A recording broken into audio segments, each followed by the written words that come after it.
ഉമ്മ വഫാത്തായപ്പോ ഈ അബൂബക്കർ സിദ്ദീഖ് റളിയല്ലാഹു അൻഹു രാത്രി ഉറങ്ങണില്ല, ഒരു തരത്തിൽ ഉറങ്ങണില്ല. അങ്ങോട്ട് കിടക്കുക, ഇങ്ങോട്ട് കിടക്കുക, ചെന്ന് കിടക്കുക, ചിലപ്പോൾ എഴുന്നേറ്റിരിക്കുക.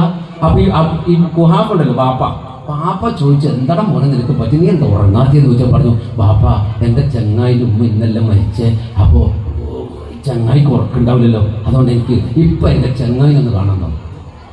മഹാനായ അബൂബക്കർ സിദ്ദീഖ്. അപ്പൊ ബാപ്പ പറഞ്ഞു, ഒന്ന് നേരം വെളുക്കട്ടെടാ പോക്കറെ, രാവിലെ പോകാറുണ്ട്. പറ്റൂലുപ്പ, എനിക്ക് ഇപ്പൊ പോകണം. നിർബന്ധിച്ചപ്പോ പോവാന്ന് പറഞ്ഞു. കയ്യും പിടിച്ചിട്ട് ഇങ്ങനെ വരാണ്. വരുമ്പോ അബൂജാഹിൽ ഇരിക്കുന്നുണ്ട്, പുറത്ത് കാറ്റ് വിടുന്നു. എവിടെയാ പോണേ ഗുഹാപ്പാന്ന് വെച്ച്. നമ്മളെ ചെക്കൻ്റെ ചങ്ങായി ആണല്ലോ പറഞ്ഞു മുഹമ്മദ് സല്ലല്ലാഹു അലൈഹി വസല്ലം. മുഹമ്മദിന് ഉമ്മ മരിച്ച ദിവസമല്ലേ, അതുകൊണ്ട് ടെൻഷൻ ഉണ്ടാവുന്നത്, ഇവർക്ക് കാണണം എന്നിട്ട് പോകാണെന്ന് പറഞ്ഞു. അങ്ങനെ പോയി കണ്ടിട്ട് പറഞ്ഞു. വീട്ടിലത്തെ പ്രസവം ഉറങ്ങിയിട്ടില്ല. അപ്പൊ സിദ്ദീഖ് ഇങ്ങനെ കെട്ടിപ്പിടിച്ചു മുത്ത് ഹബീബിനെ കെട്ടിപ്പിടിച്ചിട്ട് കുറെ കഴിഞ്ഞപ്പോ ബാപ്പ പറഞ്ഞു, മോനെ കണ്ടില്ലേ, നമുക്ക് പോകാം.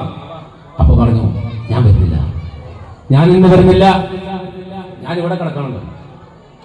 കുറെ ബാപ്പ നിർബന്ധിച്ചു. അബൂബക്കർ സിദ്ദീഖ് പറഞ്ഞു, ഞാൻ വരുന്നില്ലപ്പാ, ഞാൻ എന്റെ ചങ്ങായിട്ടപ്പുറം കിടക്കാറുണ്ട്. ബാപ്പ തിരിച്ചുപോയി.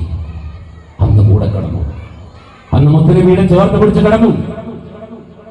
പിന്നെ ഹിറയുടെ സൗറിന്റെ ഗുഹയിലും കിടന്നു, ഉഹദിന്റെ മണ്ണിലും കിടന്നു, ബദറിന്റെ മണ്ണിലും കൂടെ കിടന്നു, ഇന്ന് റൗദാ ശരീഫിലും കൂടെ കിടന്നു മഹാനായ അബൂബക്കർ സിദ്ദീഖ്.